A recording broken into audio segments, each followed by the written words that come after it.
Burundi, à la veille de l'ultimatum de l'Union africaine au gouvernement burundais, leur Assemblée nationale et le Sénat se sont réunis en congrès hier pour discuter de l'opportunité du déploiement de la force de l'Union africaine.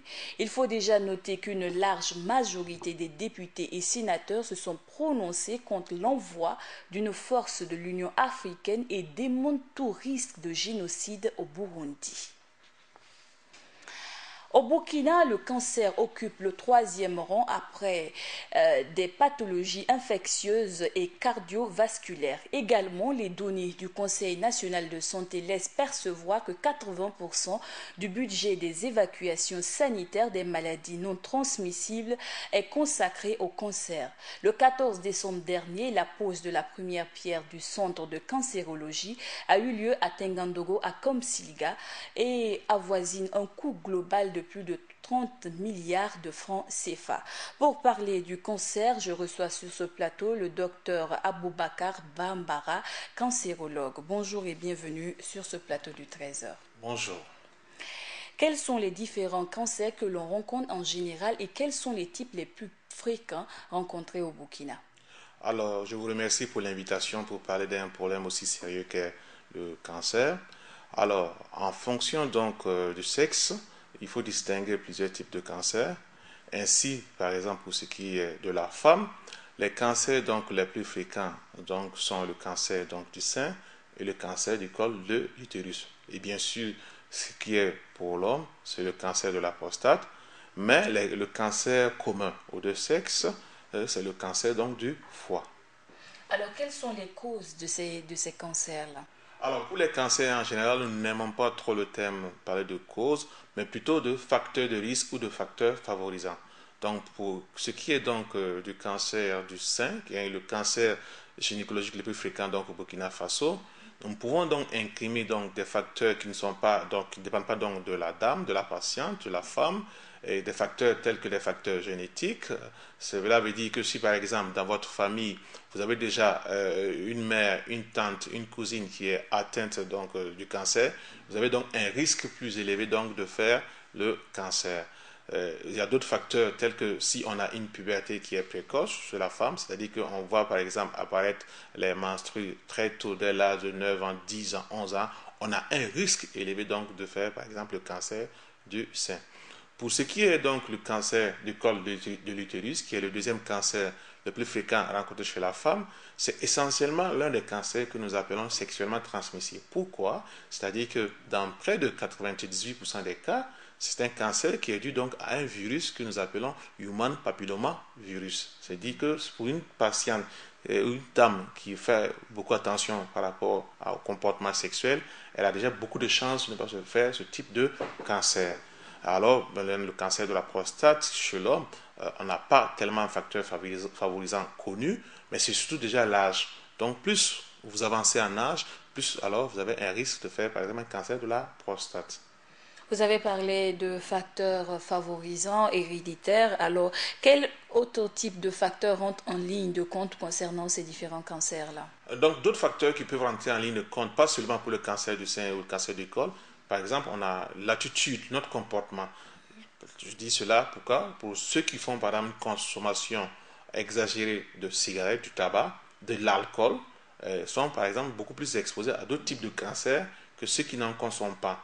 Donc c'est là, en ce moment, on parle aux cancers secondaires que sont les cancers du poumon, par exemple, qui sont dus à une consommation le plus souvent exagérée donc, de tabac. Pour ce qui concerne la consommation d'alcool, mais bien sûr, c'est les cancers, ce que nous appelons sur le plan technique les cancers ORL, c'est-à-dire les cancers qui vont de la bouche jusqu'à l'œsophage. On a un fort risque si on consomme beaucoup d'alcool d'en faire. Donc voilà un peu, il y a aussi bien sûr quelques causes plus ou moins infectieuses, telles que par exemple l'hépatite B. Et là, le risque que l'on court, c'est avoir un cancer du foie. Donc, la cirrhose ne fait pas partie des cancers de foie. Non, la cirrhose n'est pas un cancer du foie, mais une cirrhose peut se décompenser et aboutir plus tard à un cancer du foie. C'est différent.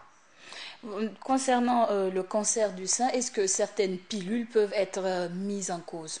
Alors, il faut faire attention parce qu'aujourd'hui, dans le passé, on pourrait peut-être penser donc à l'incrimination de ces pilules, mais aujourd'hui, les pilules sont dosées de telle sorte qu'elles ne donnent pratiquement pas le cancer. Parce qu'il faut faire attention par rapport aux informations que l'on donne. Donc, on peut être sous pilule aujourd'hui, il n'est pas fait un cancer parce que c'est des pilules qui sont bien dosées, dont on connaît donc la dose des composantes. Alors, docteur, comment prévenir en gros tous ces cancers? Alors, il faut dire que ce soit l'homme ou la femme, il faut connaître son corps. Il faut apprendre à connaître son corps. Et pour ce qui concerne, par exemple, le cancer du sein, il y a la prévention par ce qu'on appelle l'auto-examen du sein.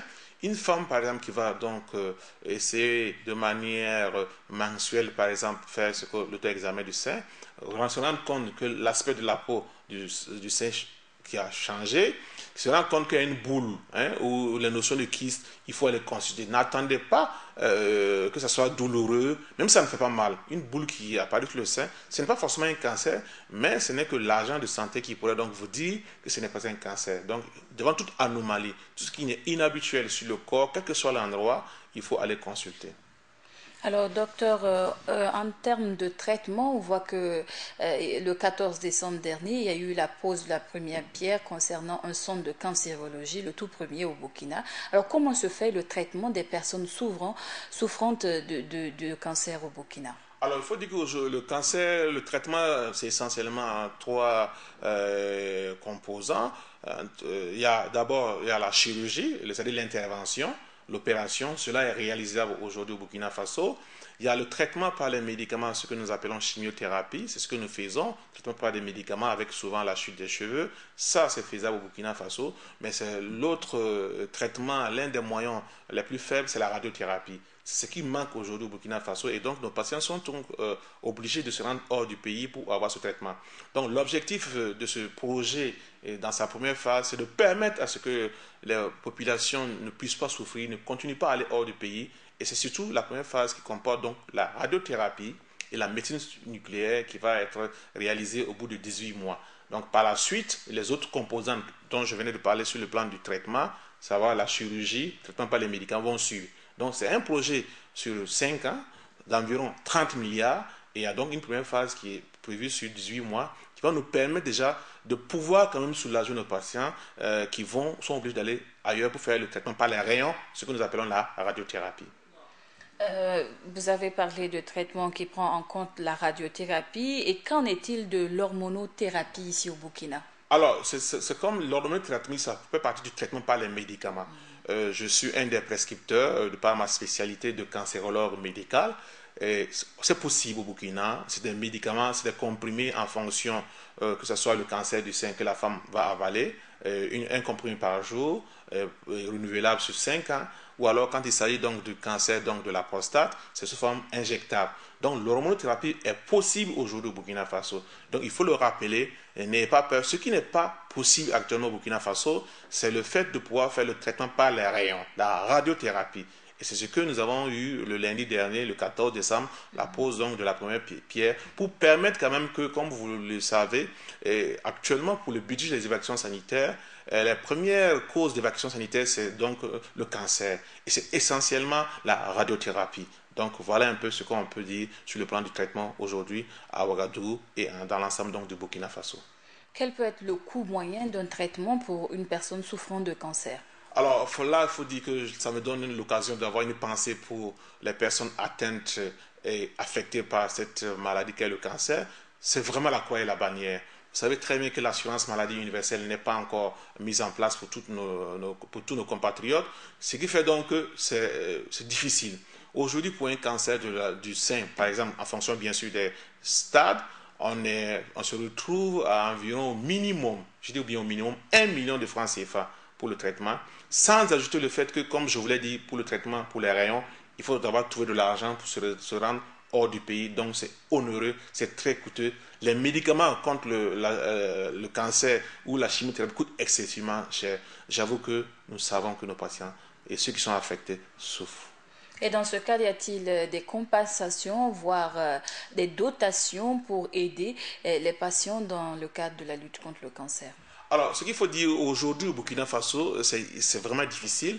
Je pense que des voies plus autorisées vont vous donner l'information. Des tractations sont menées pour permettre de soulager quand même nos patients. Déjà, la pose de la première pierre rentre dans ce cadre pour qu'on n'est plus toujours, on soit plus obligé encore d'envoyer nos patients hors du pays pour la radiothérapie, mais aussi déjà les médicaments. Les médicaments coûtent cher et il y a des démarches qui sont en cours et des voies plus autorisées que moi pourront vous dire quand ce que cela aboutit pour soulager, pour rendre un peu moins cher le coût des médicaments dans l'attente donc de l'établissement de l'assurance maladie universelle au Burkina Faso. On est à l'approche des fêtes. Quelques mots à l'endroit de tous les téléspectateurs pour pouvoir avoir un suivi alimentaire, ce qui rentre aussi dans le cadre de la lutte contre le cancer. Effectivement, le facteur alimentaire est très important. Il faut d'abord avoir une consommation vraiment modérée de l'alcool, de la cigarette, de tout ce qui est graisse animale.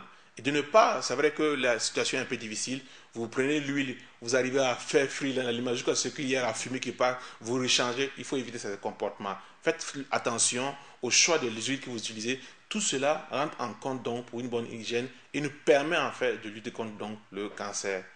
Merci beaucoup à vous, Monsieur Bambara, d'être venu sur ce plateau. Je vous remercie et encore pour terminer, joyeuses fêtes aux personnes qui sont atteintes ou affectées par le cancer. Je vous remercie. Merci beaucoup à vous. C'est tout pour cet entretien avec le docteur Aboubakar Bambara, qui est un cancérologue. Entretien qui met fin au journal du 13h sur la chaîne Burkina Info. À tous ceux qui nous suivent à Tinkolgo et partout ailleurs dans les 45 provinces du Burkina, il est gay.